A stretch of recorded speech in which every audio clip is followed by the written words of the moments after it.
আমি যাচ্ছি আজকে একটা মুভি ডেটে, তাই ভাবলাম তোমাদের সঙ্গে গেট রেডি উইথ মি না শেয়ার করলে হয়।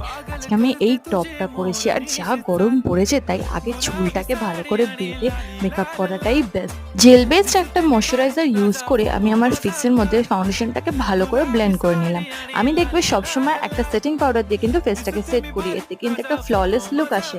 তারপর আমি আমার সবসময় গো টু আইলাইনারটা ইউজ করলাম। আমি কিন্তু সুগারের থেকেও ল্যাকমির এই আইলাইনারটা কিন্তু আমি ইউজ করতে বেশি ভালোবাসি। আর জানি না কেন যখনই আইলাইনার অ্যাপ্লাই করি আমার চোখ থেকে জল পড়ে। তোমাদের সাথেও কি এটা হয়ে থাকে?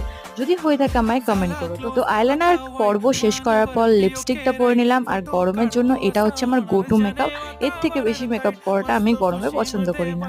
তার উপর একটুখানি দিলাম হাইলাইটার, আর ব্যাস এখানে আমার লক্সগুলোকে একটু সেট করে আমি কিন্তু মুভি ডেটের জন্য একদম রেডি। ভিডিওটা যদি ভালো লেগে থাকে লাইক করতে একদম ভুলো না। দেখা হচ্ছে খুব তাড়াতাড়ি নিউ ভিডিওর সাথে। Bye bye.